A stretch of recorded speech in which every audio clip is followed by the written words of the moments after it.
You know, here's a big story from John Solomon that will get mostly ignored.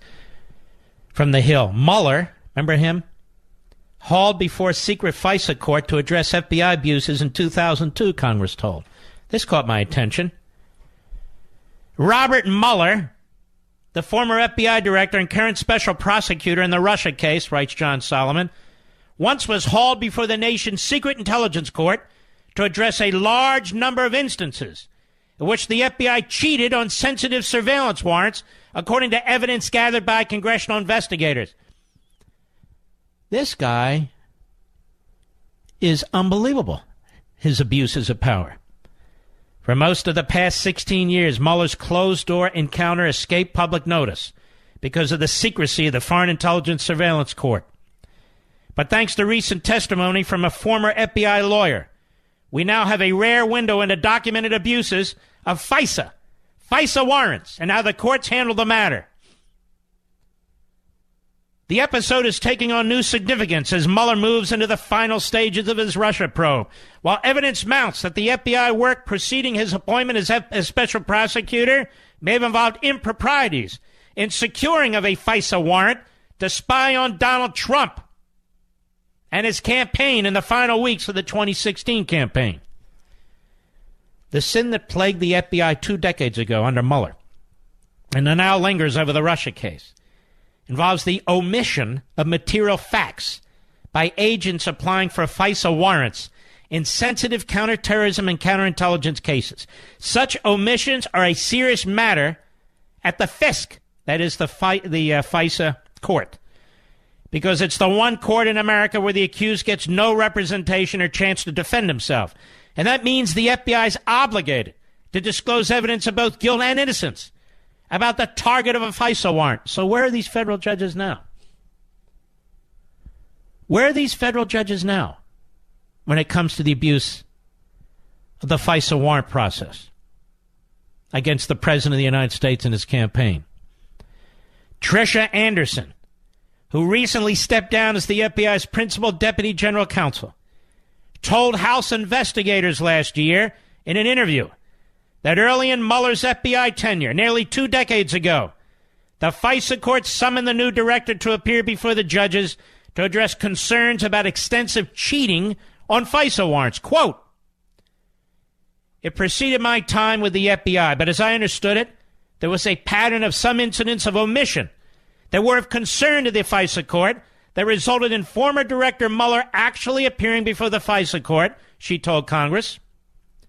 Peter Carr, a spokesidiot from Mueller at the special counsel's office, declined comment on Anderson's testimony. So too did FBI spokeswoman Kelsey, whatever her name is, Pietranton. Other sources who worked for Mueller at the time told me, that is Solomon, the court's concerns arose in 2002 and 2003, shortly after America was stunned by the 9/11 terror attacks, when the court learned that FBI had omitted material facts from FISA warrant applications in more than 75 terrorism cases that dated back to the late 1990s. And it goes on. Mr. Mueller and his lieutenant, Weisman, whatever. As I've been telling you all along, it's Weisman to keep your eyes on. That little creep who spent his entire life as a federal government employee trying to destroy the lives of private citizens, trying to destroy private businesses. As you will have heard from Sidney Powell on my show on Fox a couple of Sundays ago, and actually was played last Saturday too. His treatment of Roger Stone, who I find contemptible, but still he shouldn't be treated the way he's treated. They surround him with 29 agents and SWAT team. Because the 65-year-old in his 1960s suits and his fake hair is a danger to society, don't you know? Guns drawn. AR-15s drawn.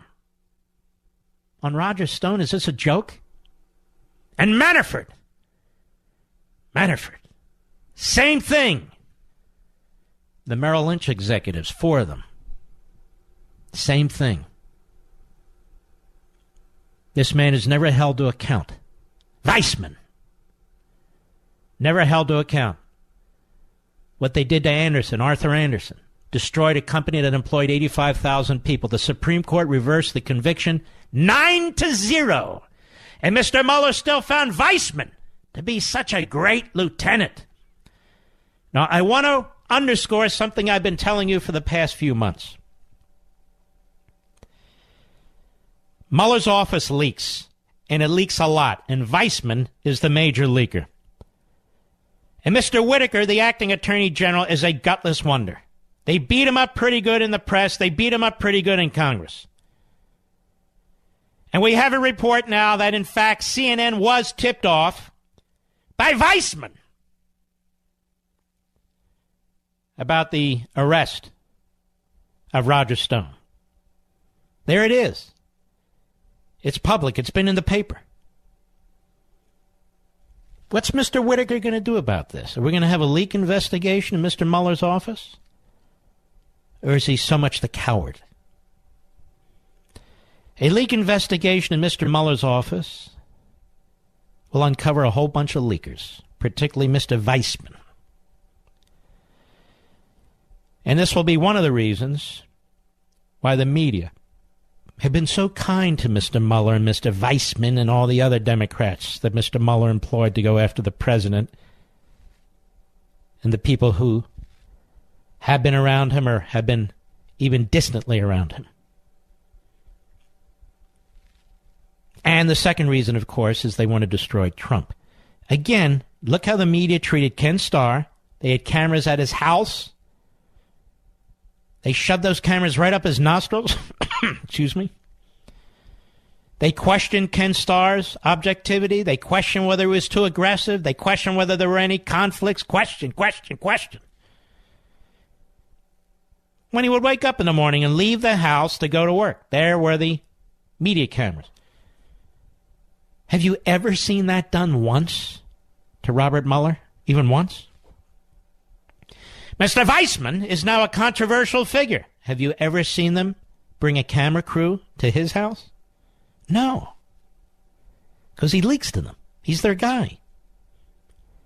I'll be right back. Mark Levin.